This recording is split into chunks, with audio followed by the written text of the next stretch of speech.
Hello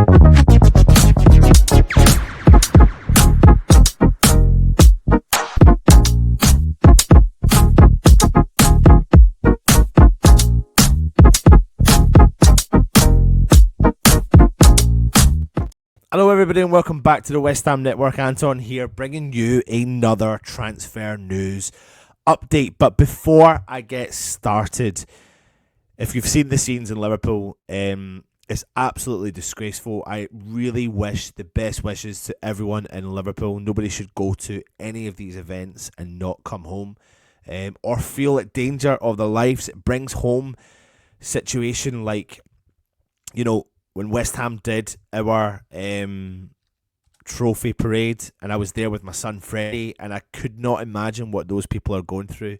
I could not imagine what those people are going through. So please, everyone in the chat, send our best wishes over to all Liverpool fans.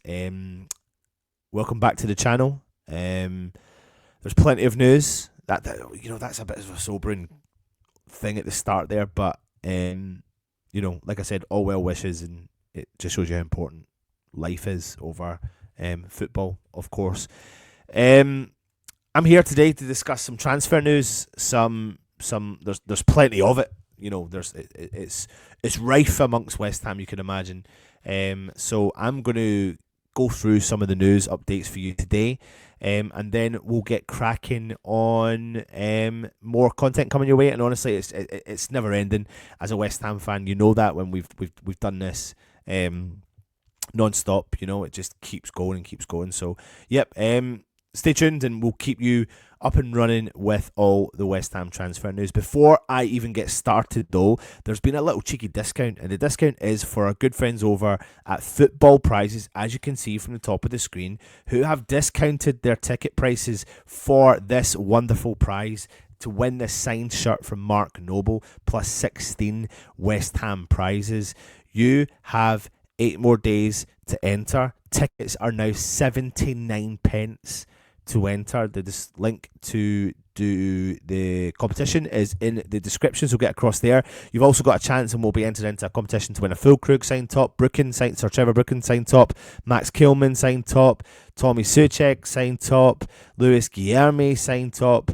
You name it, there's plenty of prizes there, so get yourself heavily involved in that. But I'm going to get cracking on the first story from today, and that is regarding this guy here, Carlos Solaire, who has sent a classy farewell message to the West Ham fans as he returns to PSG. Now, there was quite a lot of excitement around him coming to West Ham on deadline day last summer. The deal was a season-long loan, and West Ham holding the £17.5 million option if things worked out for the player. Unfortunately, they haven't with the ex-Valencia star. He's just infrequently not played at West Ham, as he did also at PSG. And he's on megabucks. He's on megabucks at PSG with another 2 years left of his contract. But the guy is held with high regard. He's classy, not just on the pitch, but off the pitch. And he's a prime example of someone that comes to the club that's just a model professional. He was one of the players that jumped online to congratulate the under-18s on social media after they won the Premier League Cup. And some people could say that maybe his time at West Ham was mixed due to the changes of coaches, Lopetegui, and then of course bringing Graham Potter in. And I can imagine that he'll be going out on loan again because of his high monumental wages. 240k a week, man, that is wild. And again, like I mentioned the other day, Brighton are linked to the player, but he himself took to social media to say his goodbyes, and his words show that he's got that great attitude.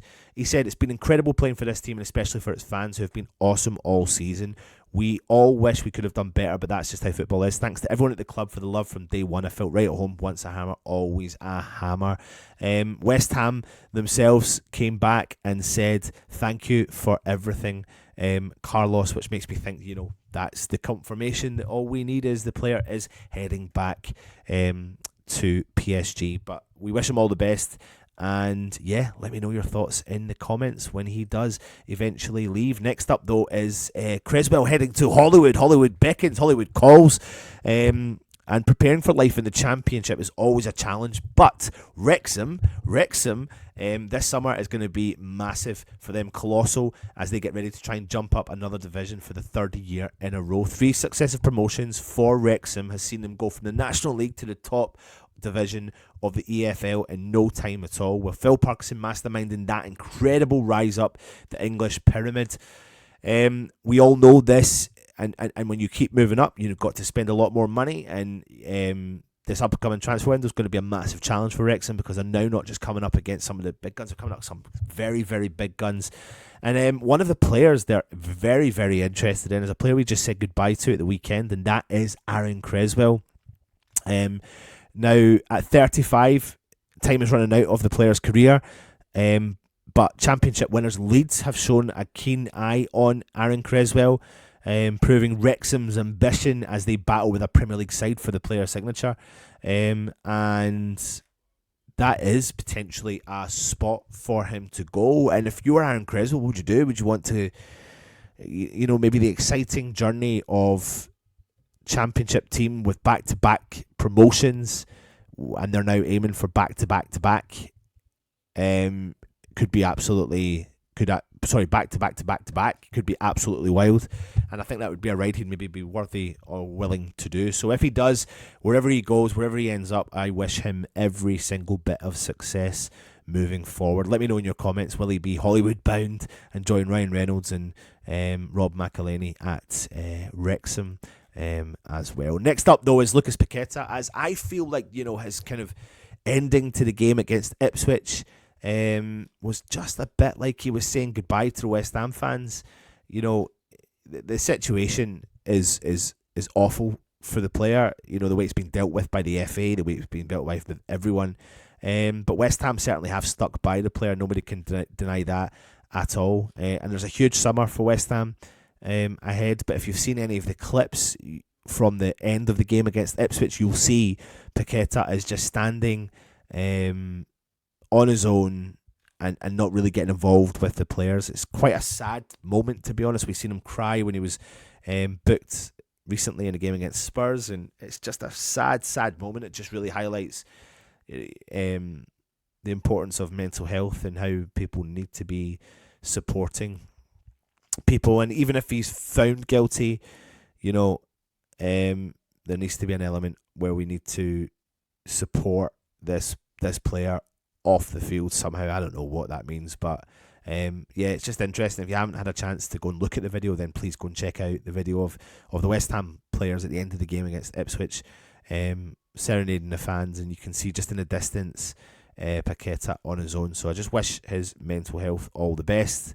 Things definitely aren't looking that great for him just now. But on to news of about another player heading in, and I know Holly mentioned this yesterday, as West Ham are looking now to prioritise a deal to bring in this Nigerian superstar. West Ham want to strengthen our midfield options this summer, and we've identified Raphael Onyedika as a key target. He's currently playing for the Belgium side Club Brugge, and Roshane Thomas from The Athletic has now reported that he's near the top of the list of one of the West Ham targets. And West Ham, of course, are keen on signing a midfielder. As we know, as I've mentioned, Carlos Solaire's heading back, with other players potentially heading out. Now, Onyedika has 2 years left in his contract in Belgium, and West Ham will make a serious push for him as someone who can slot straight into that midfield.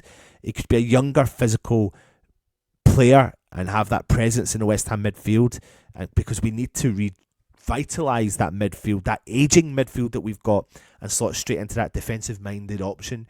He's physically robust, having made 52 appearances across all competitions for Club Brugge, and would add height, composure in the middle of the park. And at 24, he could be a long-term option, and he's got Champions League experience under his belt.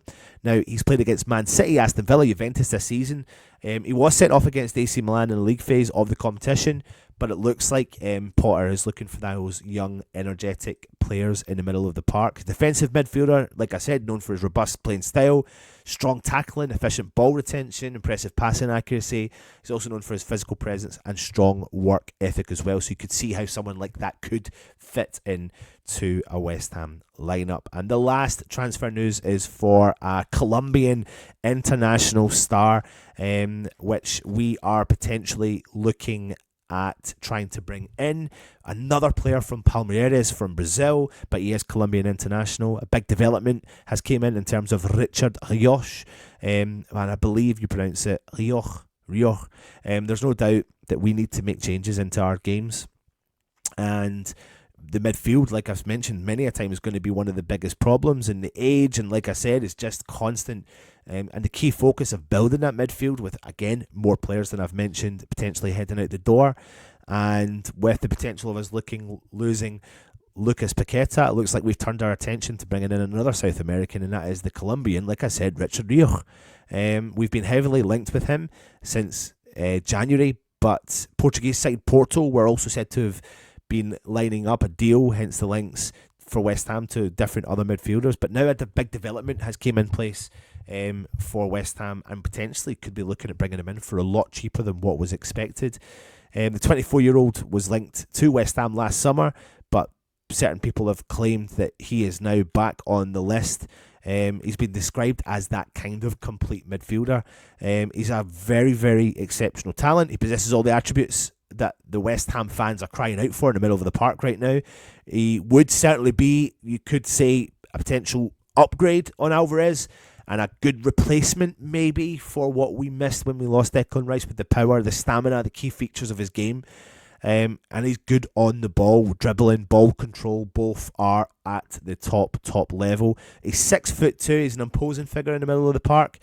And West Ham have now been boosted with the chase of bringing him in, because apparently Porto, who were very interested in him, are now closing in on the signing of bringing Gabriel Viega in instead.